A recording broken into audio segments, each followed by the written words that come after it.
السلام علیکم۔ ہفتہ وار ادبی پروگرام افکار کے ساتھ میزبان و پروڈیوسر کامران طارق حاضر خدمت۔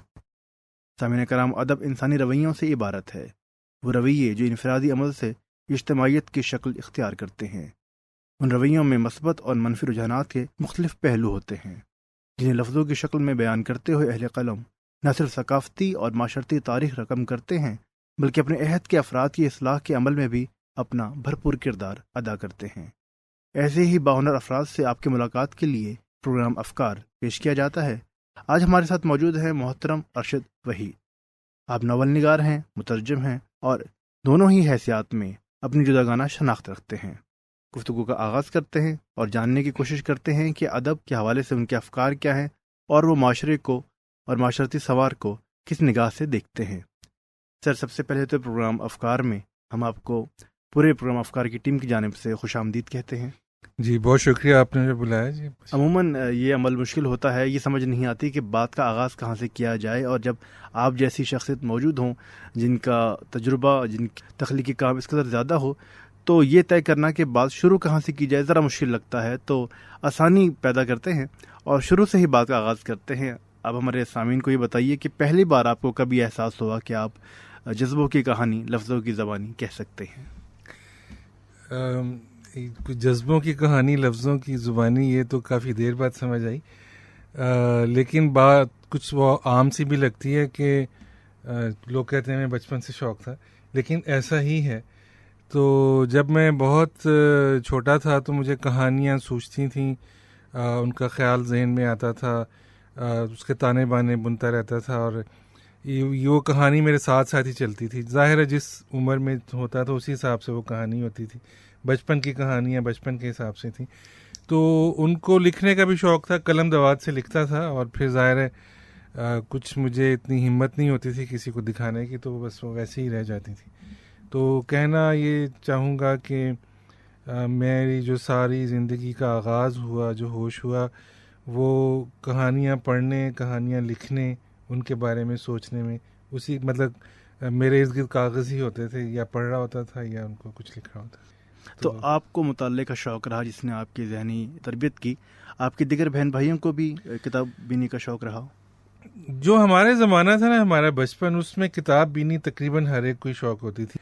مختلف طرز ان کے دلچسپی کے ہو سکتے تھے، لیکن یہ ہر بندہ، ہر جو بھی اسکول جانے والا یا بولی تھی، وہ کچھ نہ کچھ پڑھتے تھے۔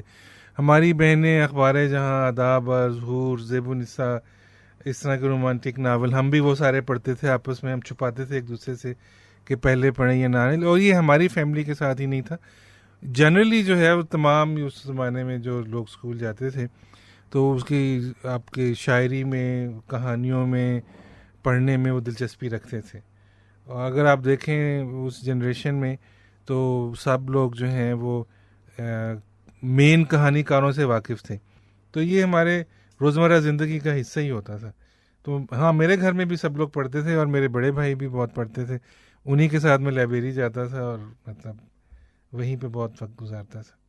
تو سر، جب آپ نے پہلی کہانی لکھی، اس تجربے کے حوالے سے ہمارے سامنے کچھ بتائیے کہ وہ تجربہ کب ہوا، یا آپ کو اگر کچھ یاد آتا ہو کہ پہلی کہانی کیا تھی، کس حوالے سے تھی، تو وہ کچھ ہمارے سامعین کے ساتھ شیئر کیجیے۔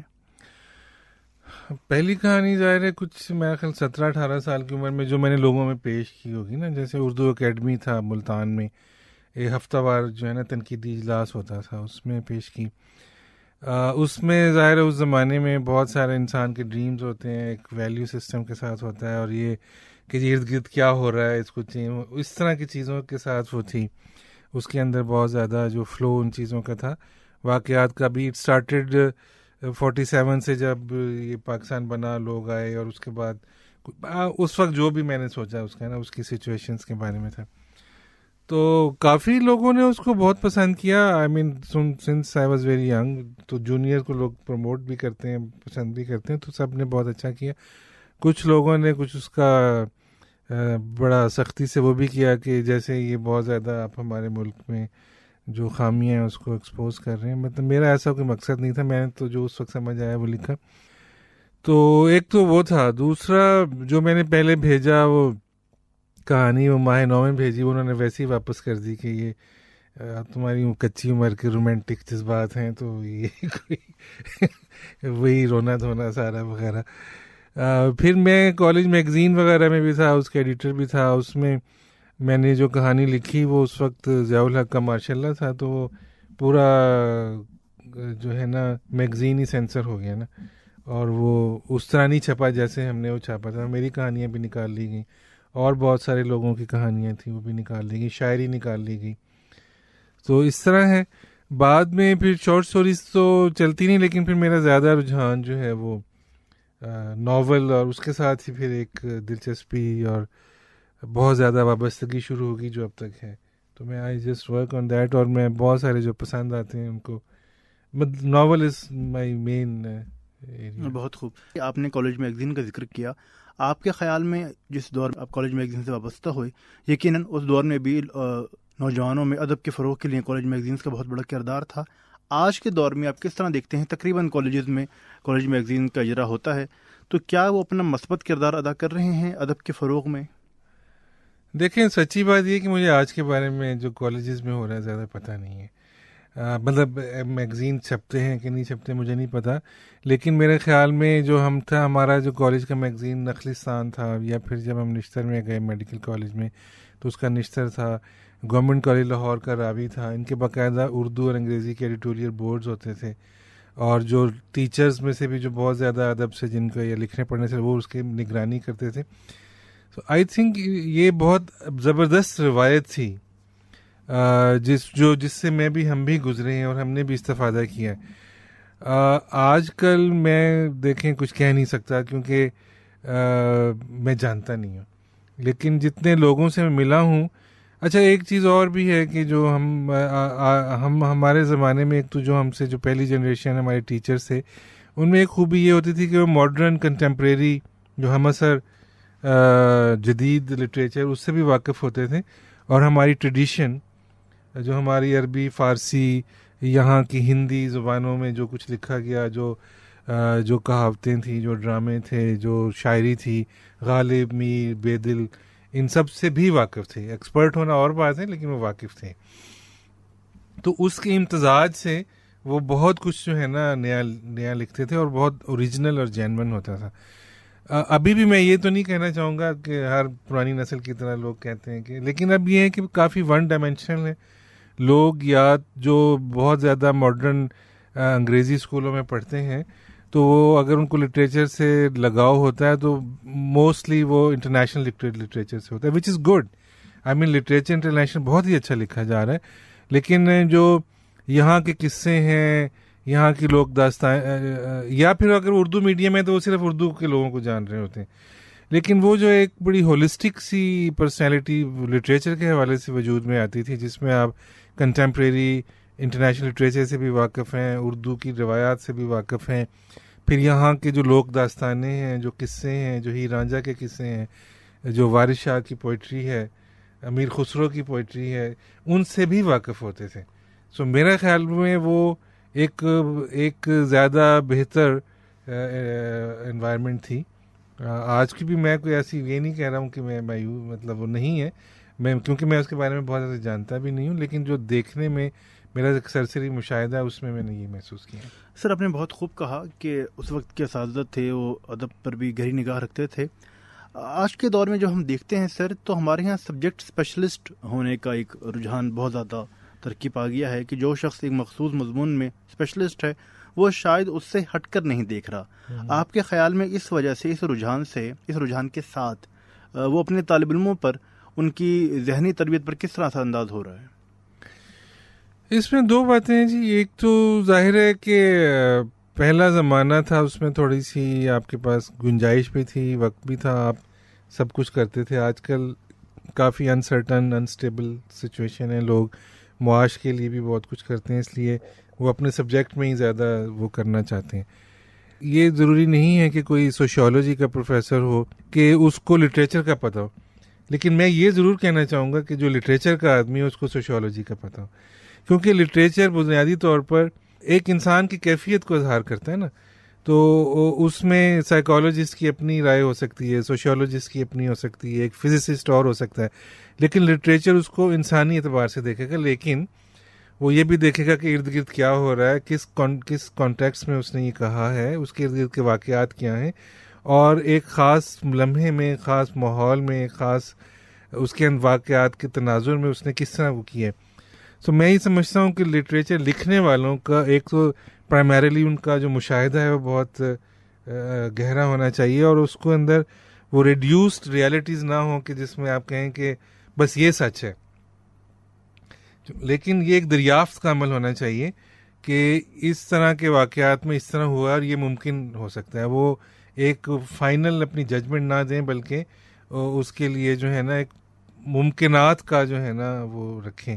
تو اس کے لیے ضروری ہے کہ ان کو جتنا اور علوم سے واقفیت ہو, مطلب یہ نہیں کہ ان کے وہ اسپیشلسٹ ہوں, مطلب لٹریچر کے آدمی کو باقی کافی علوم کے ساتھ ایٹ لیسٹ جو ہے ان کا ایکسپوجر ہونا چاہیے, اور اس کا مشاہدہ بھی ہونا چاہیے, اور کریٹیو جو اس کی اپنی پوٹینشیل ہے وہ تو ایک علیحدہ بات ہے, لیکن کہ کہانی وہ بنتا کیسے ہے, لیکن اس کو ادراک ضرور ہونا چاہیے.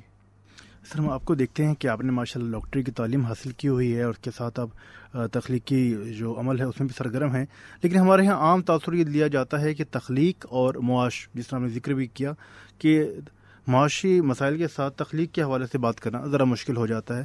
آپ کے خیال میں معاش اور تخلیق دونوں کے درمیان توازن کیسے قائم کیا جا سکتا ہے؟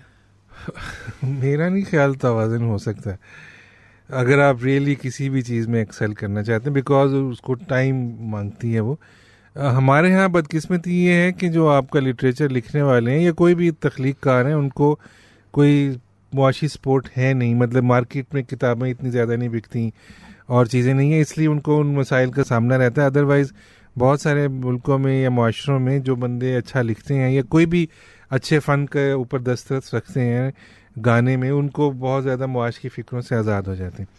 سو یہ تو بس اب آپ کے وہ ہے کہ آپ کو کتنا پیشن ہے, آپ کتنا رسک لے سکتے ہیں, کتنا اپنے آپ کو کہہ سکتے ہیں کہ نہیں جی مجھے یہ کرنا ہے. یہ بہت پرسنل چوائس ہے, اس میں توازن کرنا میرے خیال میں بہت مشکل ہے. آپ کوئی نہ کوئی چیز کمپرومائز کر دیں گے, یا آپ اپنے لٹریچر کو کمپرومائز کر دیں گے یا معیشت کو کر دیں گے. سو وہ بہت مشکل ہے. یہاں ارشد صاحب میں آپ سے ایک اور رویے پر تبصرہ بھی چاہوں گا کہ ہمارے یہاں اکثر یہ بھی دیکھا گیا ہے کہ اگر ایک تخلیق کار اپنی محنت سے ایک اچھا لائف سٹائل بھی مینٹین کر لیتا ہے اور تخلیقی اعتبار سے بھی وہ کچھ اچھا مقام حاصل کر لے, ہماری جو عام عوام ہے وہ تھوڑا شکوک و شبہات کا شکار ہو جاتی ہے کہ اگر یہ رائٹر ہے تو یہ اتنا بڑا لائف سٹائل افورڈ نہیں کر سکتا, یہ اس کے پاس چیزیں کہاں سے آئیں. تو آپ کے خیال میں یہ جو ایک منفی ججمنٹ ہے یہ کیوں ہے اور یہ کیسے دور کی جا سکتی ہے؟ دیکھیں جی, یہ واقعی بہت منفی ججمنٹ ہے. اس میں بہت ساری چیزیں, ایک تو ہمارا جو صورت حال ہے کہ جی لٹریچر سے پیسہ ہی نہیں ملتا, ایک تو لوگوں نے یہ سوچا ہوا ہے. دوسرا یہ کہ پہلے اس کو جو اس یعنی انڈسٹریل یا کمرشل ایرا سے پہلے مطلب نواب وغیرہ پیٹرنائز کرتے تھے تو ان کو کچھ ضرورت نہیں ہوتی تھی, اب وہ یہ سوچتے ہیں. اور دوسرا ایک میرے خیال میں ایک بہت زیادہ میں یہ بھی سمجھتا ہوں کہ بہت ہی بیمار قسم کی سوچ بھی ہم لوگ رکھتے ہیں کہ جی یہ تخلیق کار کو کرب سے گزرنا چاہیے, اس کو غربت سے گزرنا چاہیے, اس کو تنگ حالات سے سیکھنا چاہیے تاکہ وہ کچھ کر سکے. میرا نہیں خیال کہ وہ یہ کوئی ایسی اچھی چیز ہے, اور یہ میرا یہ بھی خیال نہیں ہے کہ ہر وقت آپ کسی مصیبت میں گرفتار ہوں. رائٹر یا کوئی بھی فنکار اپنا کچھ کرنے کی وجہ سے جو ہے نا مشکل کا شکار ہو سکتا ہے کہ اس کی کوئی بات کسی کو پسند نہ آئے, اس پہ کوئی پابندی لگا دیں یا وہ اس کو اتنا ٹائم دے کے کچھ اور نہ کر سکے. لیکن یہ جو ہم نے اس کو رومانٹسائز کیا ہوا ہے نا کہ جی بس تکلیف میں رہے اور وہ کرے, وہ غلط ہے.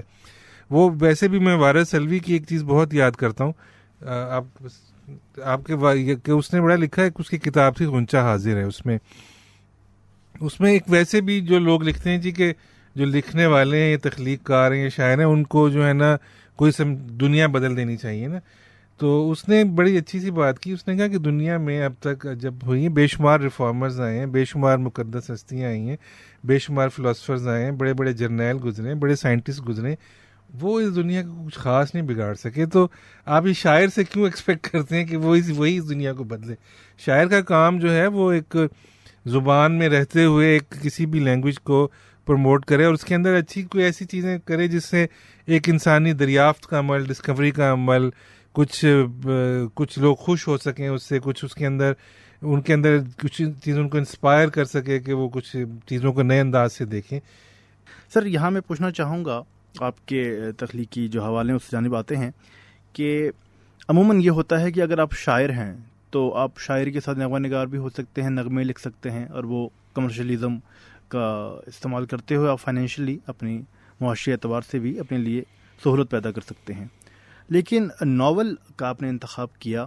عموماً ناول کو کمرشلی اعتبار سے کوئی بہت سود مند کام یہ نہیں ہے، تو آپ نے یہ انتخاب کیوں کیا؟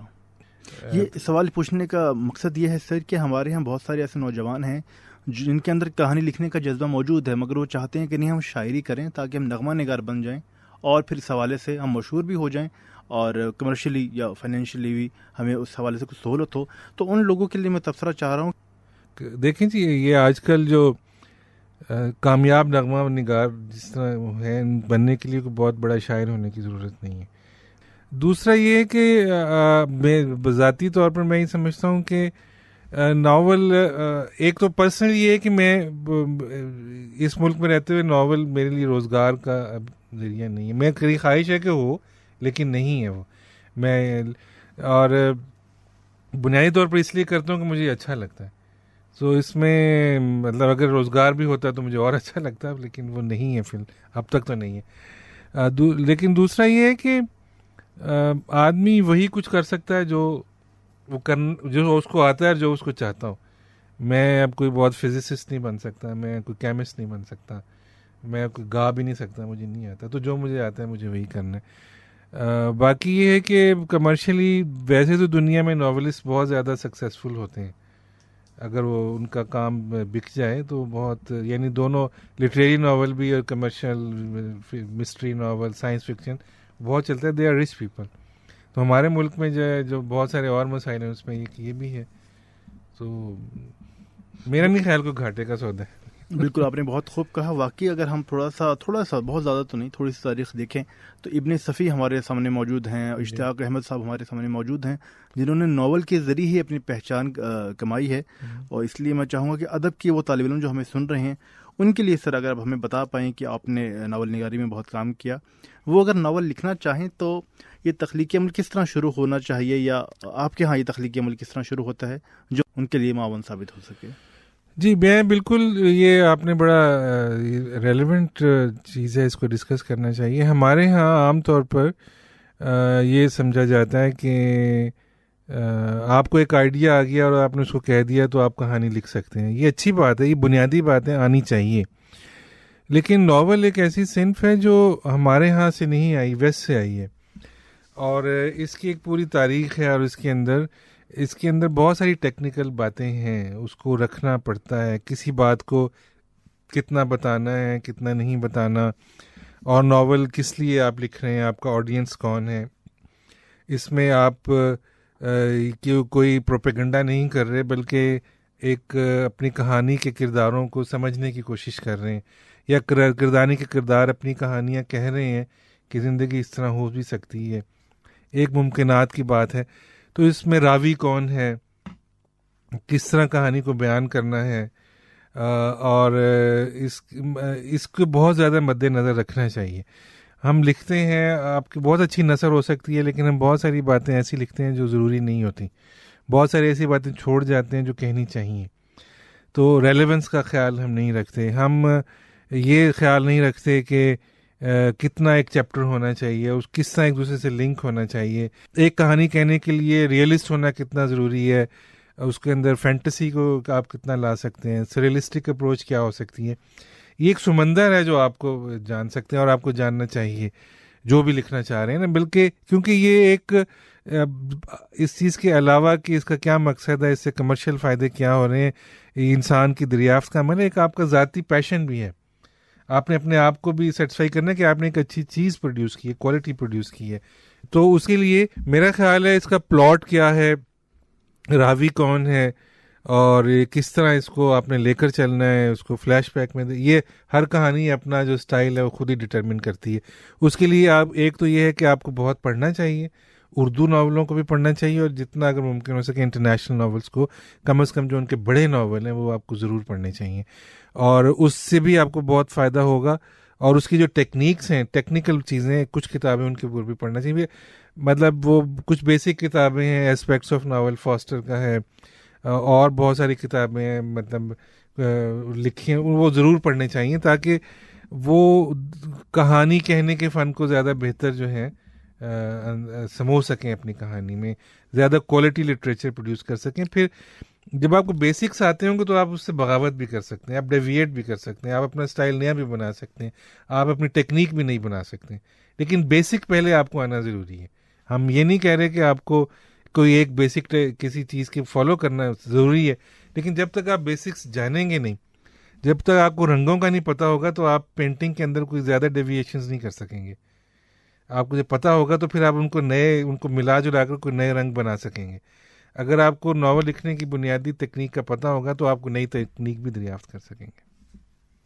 کہ ہمارے یہاں کہا جاتا ہے کہ جو ویسٹرن ادب ہے یا مغربی ادب ہے وہ لوگ ٹیکنیکلی بہت اچھا لکھتے ہیں بنسبت اردو ادب. آپ اس بات کو کیسے دیکھتے ہیں؟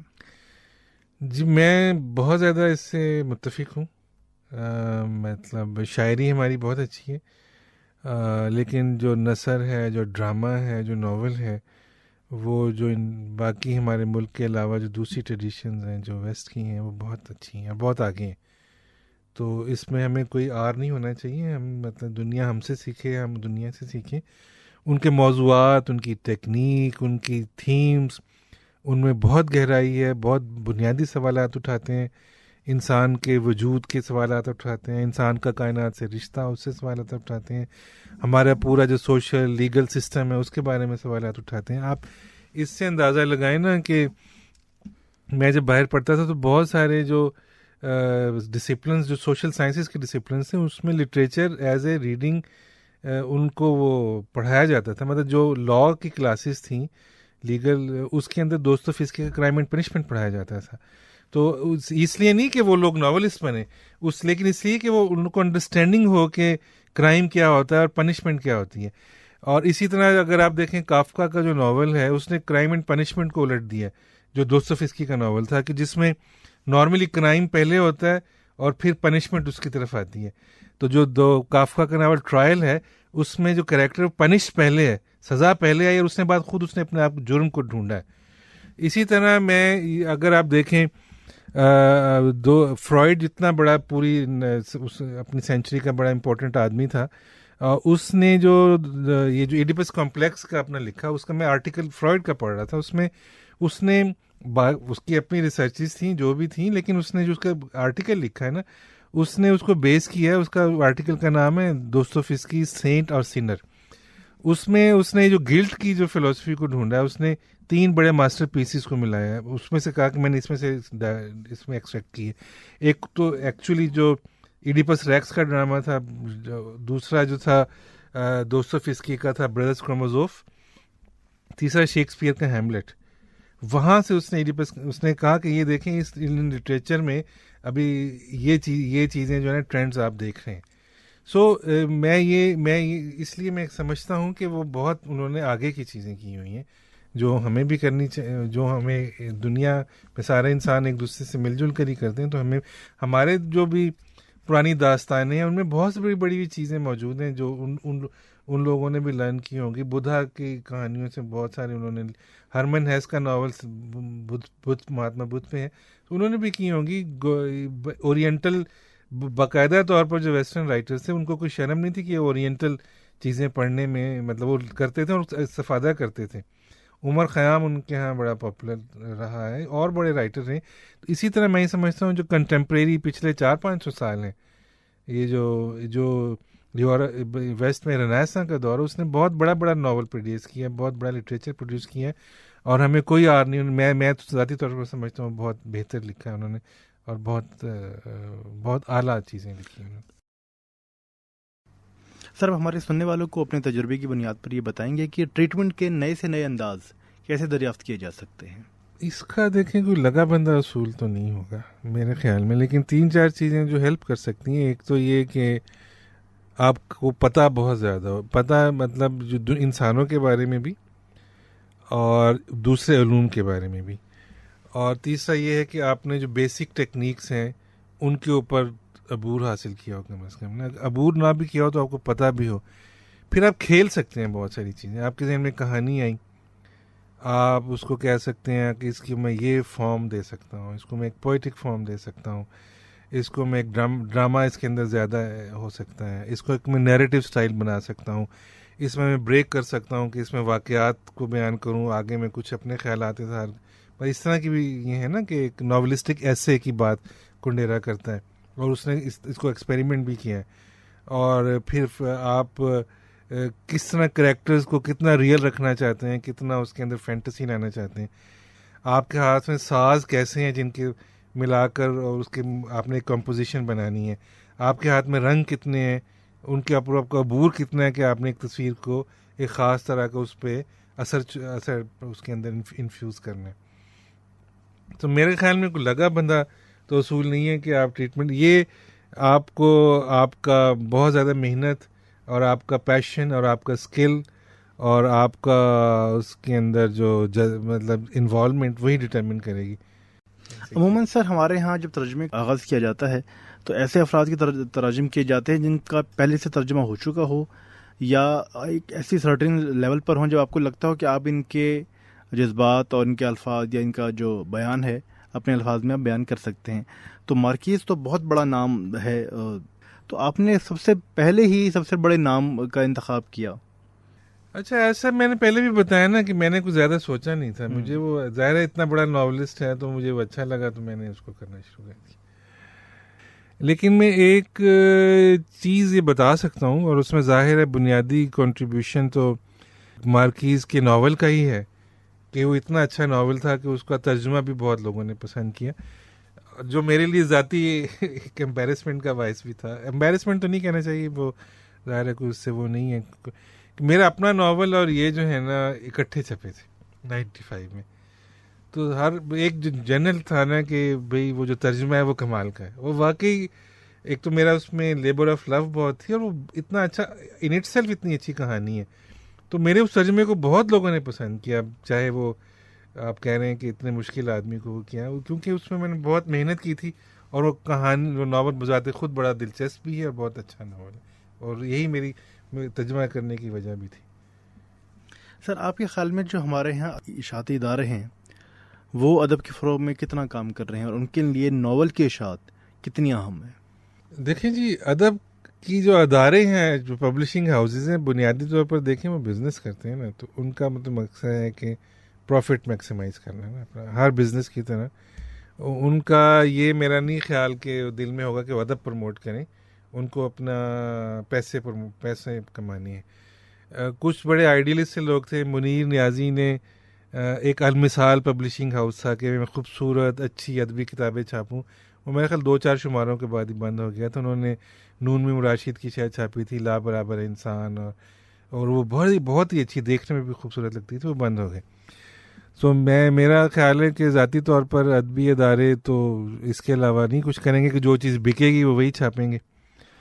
اور اس میں تو جو لکھنے والے ہیں اور جو پڑھنے والے ہیں اور جو سوسائٹی ہے وہ زیادہ کر سکتی ہے کہ جو اچھا لکھنے والے ہیں اس کی کتابوں کو خریدیں, مطلب تاکہ اس کے اندر بزنس ہو, تاکہ جو اشاعتی ادارے بھی سمجھیں کہ یہ لوگ بھی اہم ہیں. جی سامعین, آج ہمارے ساتھ موجود تھے محترم ارشد وحید صاحب. آپ نے ان کی گفتگو سنی, آپ کو اندازہ وہ ہوگا کہ ایک ادیب معاشرے کو, معاشرہ سازی کو, ادب کو, تخلیق کو کس نگاہ سے دیکھتا ہے. ہم آپ سے یہ کہیں گے کہ تحفہ دینا اچھی بات ہے, کیا ہی خوب ہو کہ آپ کتاب کا تحفہ دیں, اور ساتھ ہی لکھنے والوں سے ہم یہ کہیں گے کہ ادب صرف شہرت کے لیے نہیں لکھا جاتا. ادب کے تخلیق کی سب سے بڑی وجہ وہ قلبی سکون ہے جو تخلیق کی شکل میں میسر آتی ہے. میزبان اور پروڈیوسر کامران طارق کو دیجیے اجازت. اللہ نگہبان.